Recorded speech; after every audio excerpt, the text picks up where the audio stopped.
What is up, guys? COD Gameplay here, and today I have a match of domination on Kowloon, and this gameplay is brought to you by Mr. Sheza HD. Thank you for him for submitting this gameplay to me. It is a 72-2 match, and he plays the objective. He defends 8 flags in doing so. I'll have his link in the description, so maybe you can go check out his channel. But if you guys clicked on this video, you probably want to know what this acting career shiznaz is all about. So, I started acting in grade 1, I'm thinking, and ended my acting career in grade 4. I had, I believe, 6 or 7 parts in commercials, and I almost had 1 part in a huge Hollywood movie. And so, I started off in Vancouver Talent. That was my agency, and I had an agent and stuff like that. My first part was a Winnie the Pooh commercial, one of those toy Winnie the Pooh commercials. It was like a treehouse Winnie the Pooh thing, and it was me and this chick and this mom, and yeah, so I got that part. Then there was another commercial in which I got was the Bubble Blaster. And the Bubble Blaster was sick because I got to keep the Bubble Blaster afterwards, and I don't know where it is in my house, probably somewhere. The Bubble Blaster is like shoots bubbles, and it's a gun thing. Yeah, that's kind of gay. Then I had a motorcycle part in a different commercial, and this thing was sick. Okay, when you're a child, I hope everyone has seen those like car or motorcycle things that are like battery powered for kids, and they're really small, and they go like 2 miles an hour, and kids love it, and I loved it at the time, and I still think those things are boss. Like, you're driving around in that like little battery powered car, you think you're like the biggest, like the coolest kid in town because you got one of those things. And so I got a part in that. And then my last 3 commercial parts were with BC Hydro, and I think that was like a little contract thing majiggy I had with them. And so BC Hydro, if you don't know what that is, it is British Columbia Hydro and like electricity. So they're the ones that charge you for your like electricity and water and stuff like that. And so if you don't know, I live in Vancouver. Yeah. So Vancouver Talent. Yeah, that'll make sense. That'll make sense. So with BC Hydro, I flew like a kite thing, and I threw like an airplane. I still have that airplane in my room, in my closet. The thing's a beast. It's like 4 feet long, and it's a styrofoam airplane. I throw it, and it goes flying far. Then there was a couple others. I don't remember exactly. There were some other little parts in other commercials, and so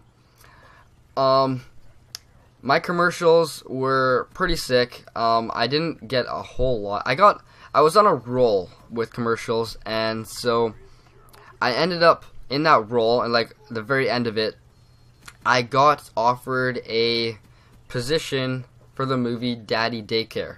So Daddy Daycare, if you guys don't know, it's a Hollywood movie featuring the main character is Eddie Murphy, and he loses his job, and to keep his family stable, he has to run a daycare for 10 kids.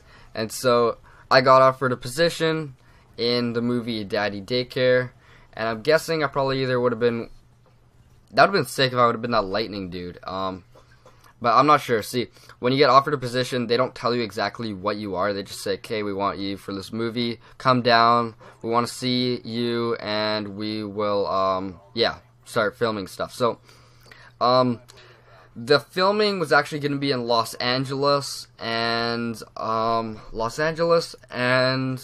can't remember what else. Los Angeles, Glendale, and a stage. So like Stage 17, something in Hollywood. It was a Century Fox Studios, and it was Revolution Studios. So that's what I was going to be. Those are the people that made it and supported it. So I was like sick. I got this part in Daddy Daycare. That's sick. Oh my god, I get to go down to Los Angeles from like Vancouver down to Hollywood and get to be filmed in a movie with Eddie Murphy. That's so sick.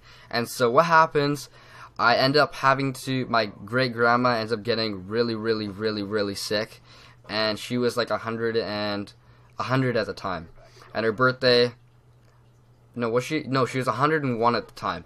And so she got really ill, and we thought she might actually pass. And so I went there for 2 weeks, and I actually had to miss the beginning of the filming for Daddy Daycare. Yes, that sucks balls. She ended up getting through that, but like 2 months later, she passed away. And that would have been still in the middle of my filming, so I still probably wouldn't be able to get the part. That's like, oh my god, like, I would have been able to go down to Los Angeles, but then again, if I did get that part, I probably would still be an actor right now. And I would not have this channel, and I might have moved down to LA. So, when I was doing commercials, I was always with people that were younger than me, my bad. They were always younger than me. So, one huge part in being an actor, like having a huge advantage, is if you look younger than you are. So let's just say I was 8 and I could do a part for a 6-year-old, because my face, like even right now, I look a bit younger than I am. Not so much, but a tiny bit younger. And so as a child, because you're a little bit older, you're more experienced and you're more mature, I'm able to like take directions easily, and so I'll get tons of parts. Another thing, I have photographic memory. And photographic memory combined with lines is a kick in the ass, because they'll give me 6 lines, I'll remember it in 15 minutes, go in there, and they'll be like, sick, yeah, you got the part. I'll be like, yeah, that's sick. So, so my parents had 4 options at this moment. Oh, no, before I go on to that, yeah, so everyone that I was gonna be with in acting and everything, no one was still in school. Like, I was the only person that was still going to school in elementary school. Everyone was getting homeschooled. Some people dropped out of school. And so, that's pretty crazy. When you think about it, people in elementary school are dropping out of school to pursue acting. Now, acting is not something that everyone gets big in. So, that is huge risk. So, my parents had 4 options. That was to move down to Los Angeles, Hollywood, and basically pursue movies and like huge acting career. Stay in Vancouver and stay acting and miss tons of school. Drop out of school, get homeschooled, take on acting more aggressively, or stay in school and quit acting. And so this was partly my decision, because acting is so stressful. You think that people get paid millions of dollars and they're lucky. Sure, they're lucky, but they work for that. Like, I'm serious. A 30-second commercial will take 12 hours of hard work, take by take by take, hundreds of takes. And it's insane how much work you have to put in. I can only imagine how long it would have been for a complete movie.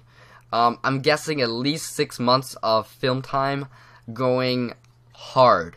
Almost every single day, hard like shifts, and it's stressful. So, I ended up quitting acting, and I stayed in school, and now I am in grade 11, going grade 12 in basically 2 months. I'll be in grade 12, because grade 11 will be done. And yeah, so that is basically my acting career. I was in around 7 commercials. If you live in the Vancouver area, you might have actually seen me on TV. You obviously don't remember, because no one remembers a commercial from 10 years ago. But yeah, so anywhere from 11 to 8 years ago was when you probably would have seen me in commercials. I was trying to look for on YouTube or on Google and stuff, trying to find myself in commercials that I could show on my channel, but I couldn't find it. Yeah, that's about it. That is my story. Could have been a Daddy Daycare. Would have been a pretty big role in Daddy Daycare. One of the beside the main character of Eddie Murphy. So, that is it. This is not a bullshit commentary. This is all facts. I was thinking about not doing this just because I probably would get a little bit of hate, but I hope you guys enjoyed it. I think I enjoyed doing this commentary. So, if you guys could give it a like, I would appreciate it a ton. You don't have to, but I will see you guys next time. Peace.